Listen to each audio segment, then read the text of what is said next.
we're scared and stressed and overwhelmed and exhausted, and just so many other words we could use to describe that. But the reality is that life has always been a series of changes. Maybe a detour on the way home, our sitter was sick, a coworker quit or called in, our office was moved, maybe a team member or customer changed. But so what is so different about this? When we have new changes, many without obvious answers, outside of our control, we had decisions that needed input from others. We didn't know how to answer some of the questions that we had. And so because of that, there was this constant state of disruption. And even though we are accustomed to having change, this change is so fast and so furious. This disruption causes us the stress and the anxiety. But without stress, we don't grow. So today we're going to help you feel a little bit more in control when you're not. We're going to build trust and empathy related to work results of remote workers, because that's coworkers as well as team members, and stay connected and supportive while managing outside distractions. I'm guessing that right now you all have distractions. Yep, changes are not new to the human, but the rapidity and volume of recent changes can cause us to be anxious and stressed. We know that you want to know how to be more comfortable with change and how to help others cope with it as well.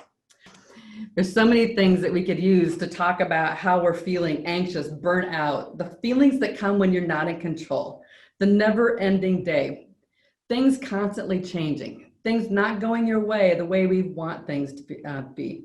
I was just reading an article that came out yesterday in the Human Resource Executive, and the question is, how are you feeling? And employees that say they feel half the time at work, 34% say they feel tired 50% or more at time. 34% say they're stressed 50% of the day. 27% say they're burnt out. 22% are discouraged. 19% are distracted.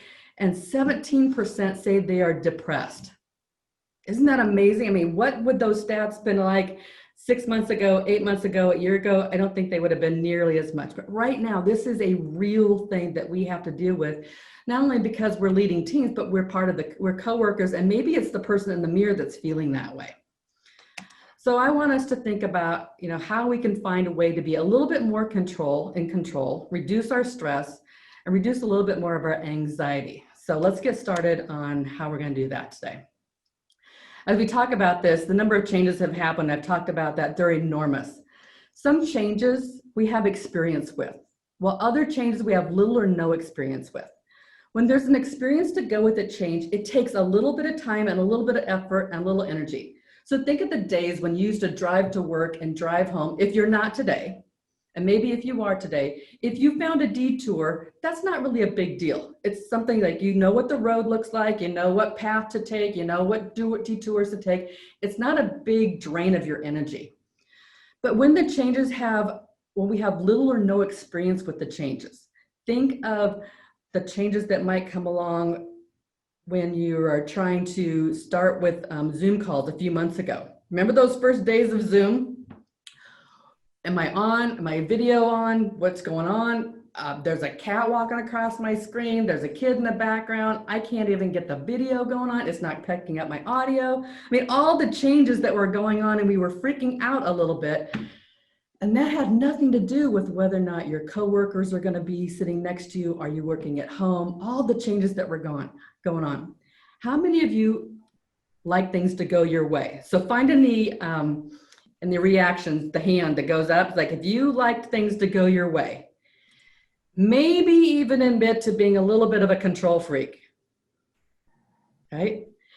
And so when things don't go your way, what happens? You get frustrated, you get angry, but when we had no control over things, all of those emotions were going on. Well, for years, we've talked a lot about these growth rings. And what these growth rings are simply stages in either a business life or a person's life that they go through, and they all demand some kind of different reaction. So if we talk about this, so Bill Ekstrom, he's actually out of Lincoln. He did a TED Talk in Nevada, I think it's about 5 years ago. So if you want to see the full video, the information at the top of the screen. But he talks about these growth rings. You start at the bottom when things are in stagnation. So think of stagnant water. It smells bad, it's not good, there's just a bad situation. So when your own life, you can become stagnant. Not that you smell bad, I'm not going that far, but at least we're going to the idea where things just aren't going the way they could, they're not really healthy. You go up the chain and things are orderly. There's predictability, there's systems, there's processes, people know what to do, when to do it. There's a few changes here and there, people move, people adjust, processes change, but nothing too crazy. You go into complexity, and I sometimes use the word disruption here because that seems to be just as much of a descriptor of the process, where you take something that's take things that are in order and you shake it up. Like, not to the point where we talk about the top ring, where it's chaotic, where they're out of control, where there's no a semblance of order, there's no predictability, things are out of control. Maybe like some parts of your days have been previously in the early months of COVID. But the complexity is where we grow. And complexity is where there is some sense of stability, there's some sense of order, but we're disrupting something enough so that we still have some patterns that we can live with. It's not overly stressful, but there is something that allows us to grow. Excuse me. Now, there are different ways that these can be triggered. Obviously, in the more recent history, these things were forced upon us. The complexity and the disruption has been forced upon us. But when you stop and think about the disruptions that have happened in the last 6 months, have there been things that you have learned? Have you grown and become a different person because of things that you've done differently? If you can think of something that you have learned because of the things that you've lived through in the last 6 months, what are some of those things that you can think of that are different because you've learned and you've done things out of your ordinary, out of the routine? You know, I think one of the ladies here at Revela understood that she was a self-proclaimed introvert and understands that now she needs people. I think that we have learned, to appreciate some of the small things. I think that through this complexity where we've been disrupted and we got out of our routines, we've learned some things. And so as much as this might be stressful and cause anxiety, I want us to stop and take note and maybe even record some of the things that you have learned over the course of the last few months.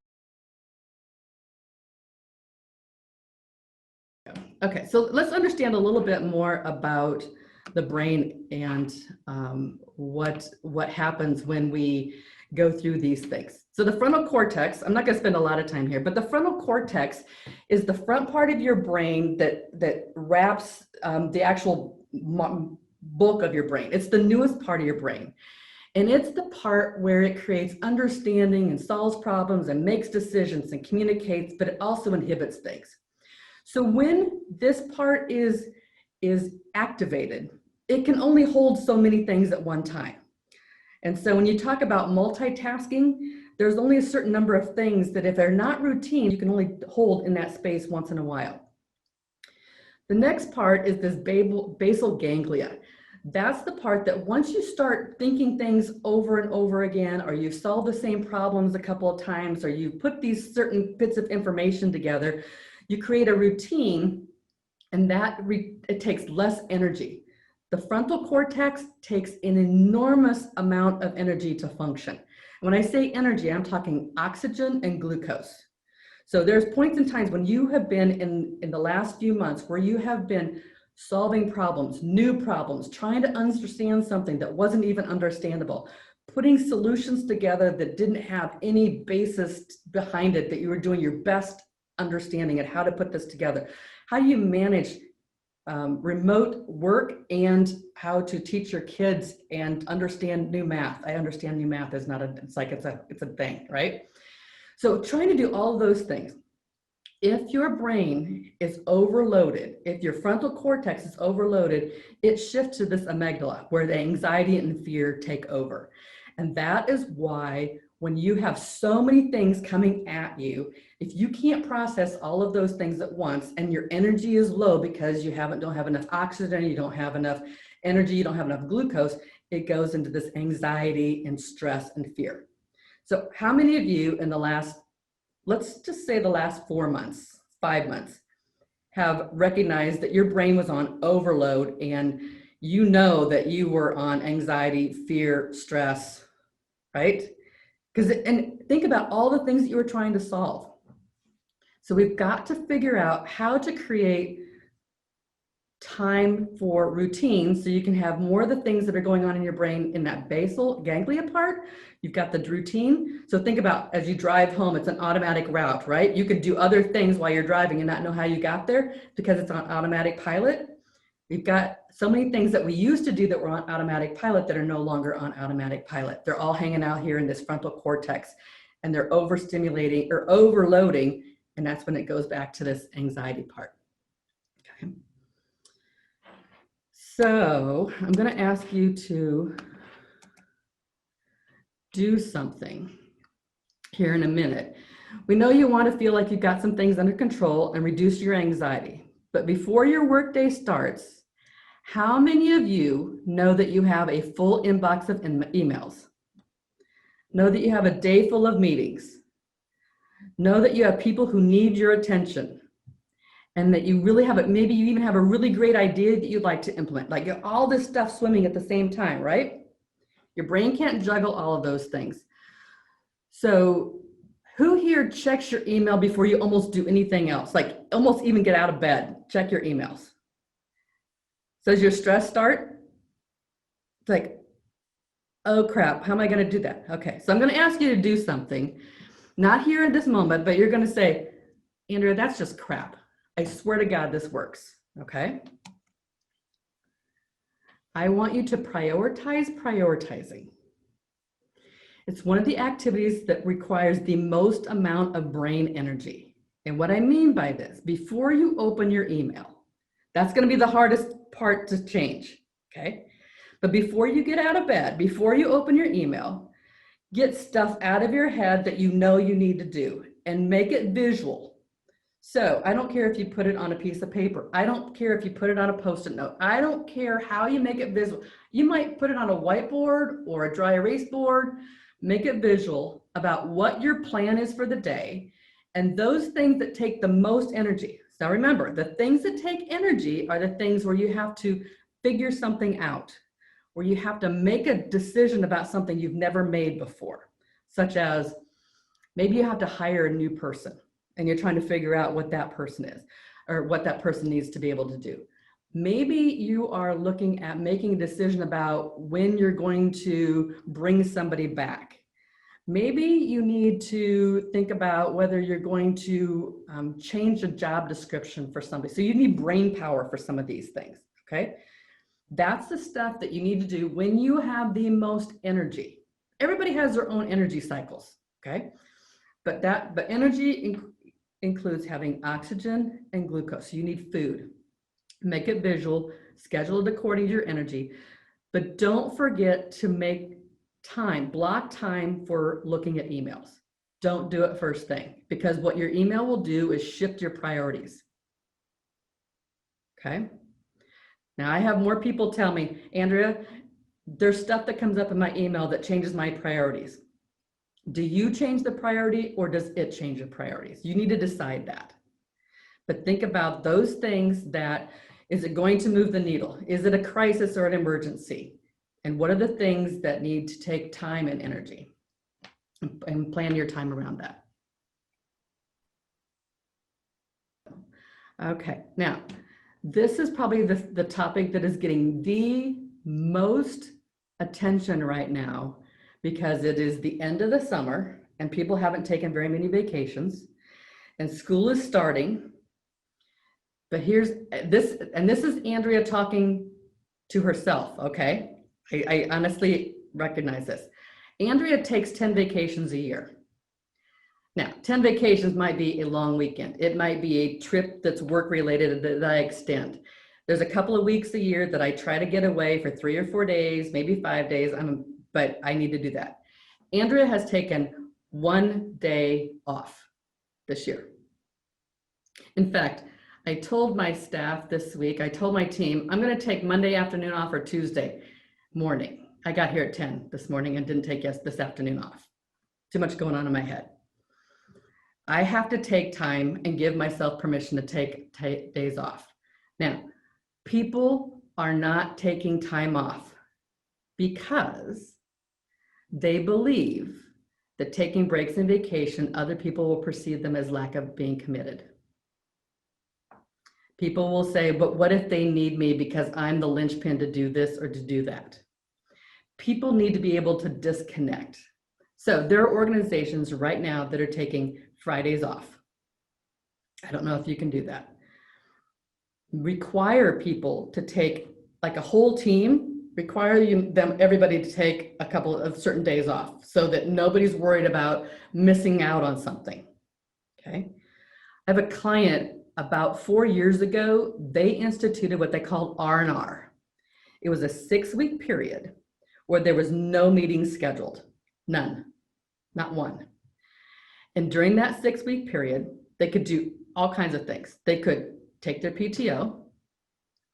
They could get caught up on a project that they've been working on for months or weeks or years, right? They could work on a special project if they wanted to, but it was reduced pressure, reduced demand, reduced that. Now, they did 6 weeks. I suggest maybe starting off with a 2-week period like that, but that's just figuring out ways where you can disconnect. Give yourself permission during the day to get out of your office, get out of your music room, get out of your bedroom, your home office, your basement, whatever. Even if you get to work outside because you're working at home. I know people who work in lots of some of these larger organizations around here. They're working remote. They're not even working at home. They're working in Florida. They're working in their friend's house in Colorado. I mean, they're going to different places and just being away. So give yourself permission to disconnect. Talk about, how you can take a walk and just not think about work. Andrea has to do better at this. I think maybe some of the rest of us need to as well.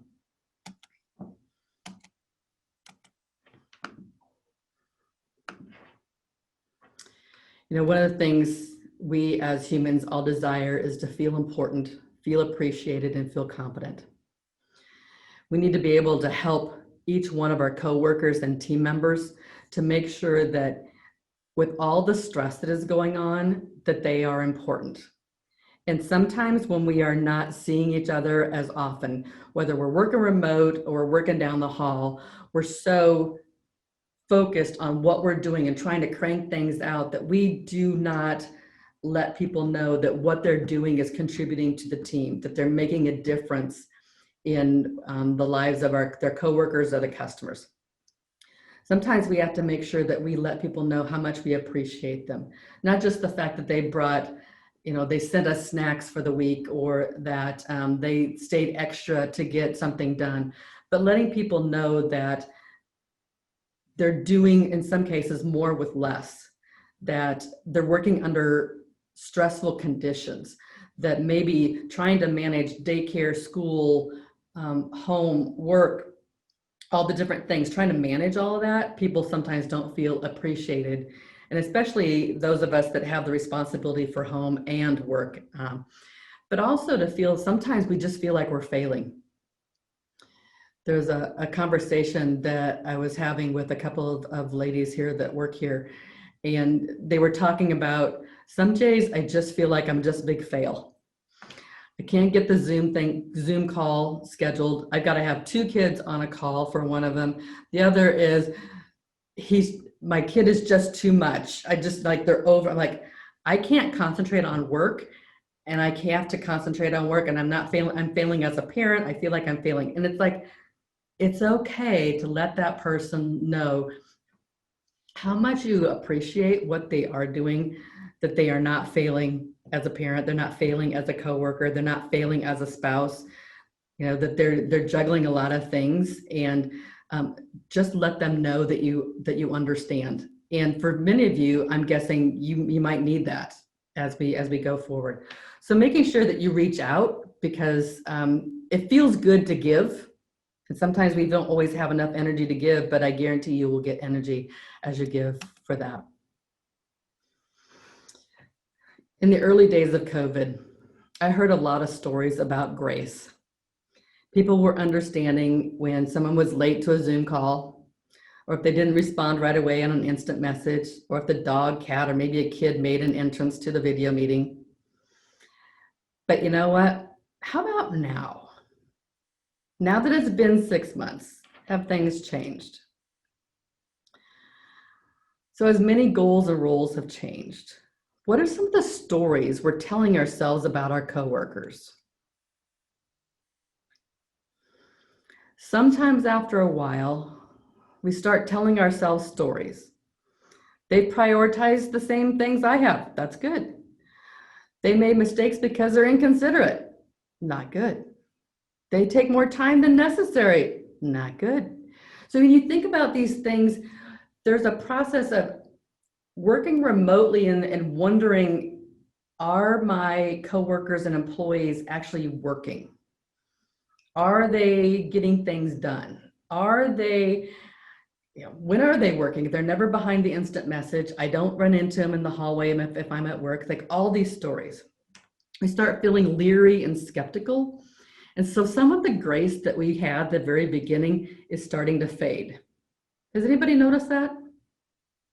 Some of the now I'm starting to be skeptical. I'm wondering if they're really doing what they are supposed to be doing. I wonder. So we start telling ourselves stories. So let's give you an example. You have that key moment and you send an instant message to a person and they do not respond, and it's been 10 minutes. 10 whole minutes. So we tell ourselves the story.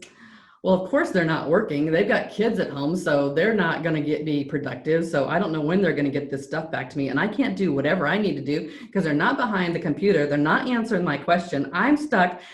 Fine. Storytelling. And because I told myself this story, I am ticked. I'm frustrated. I'm behind. I'm angry. I might even get on another channel of instant message and just say, so why is so-and-so not responding? I knew they wouldn't be getting things done. Because I'm frustrated, I'm angry, and I'm starting to behave really badly. I'm starting to tell other people stuff, and now, how effective or ineffective is that? But what if I told myself the meaning was, they've never missed a deadline. Because they have a kid at home, I need to give them a little bit of grace, or because they're distracted for a few minutes, heaven forbid they had to go to the bathroom. Maybe let the dog out. Right? Maybe there's something else that they're doing and they're having a conversation with a coworker on the telephone. So if I tell myself that story, I'm not ticked. I'm not mad. I'm like, I get it. Life happens. If they were down the hall from me and they didn't respond in 10 minutes, I would think, well, I would walk down there and they would look, well, so-and-so just went to the bathroom. They just headed down the hallway. I was like, we give them grace. We don't have the frustrations. And would we be snarky? Well, most of us wouldn't be snarky anyway. We would just start behaving in a more positive behavior and positive manner and be effective. What if one of your team members says she's not feeling well? We start telling ourselves a story. I got a headache. My stomach feels bad. What goes through our emotion, what goes through our heads, right? We start telling ourselves stories. We start telling ourselves stories and we start believing the stories that we tell ourselves. But please understand, we are the ones that assign the meaning to our story. No one else does. We make it up, we start believing it, and when we start believing it, now we start acting on it, and it's not always healthy.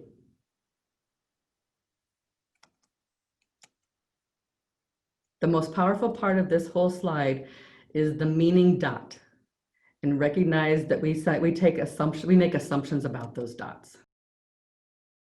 So I talk about these rules of engagement where we just give people a little bit of heads up on, here's what's going on. Here's the best times to connect with me. Here's the days I'm going to be out. Here's when I'm going to be away from my desk for sure today.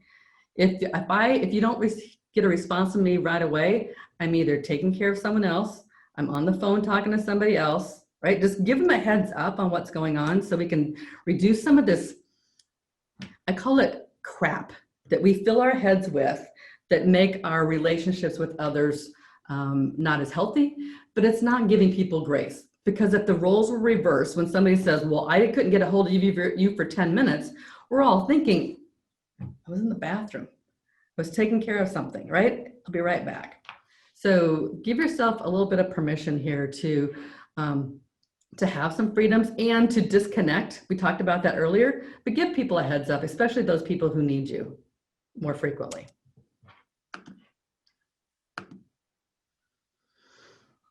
I also think that people need to connect. And when I talk about one-on-ones, I'm not only talking about one-on-ones where you are the leader and you've got a direct report.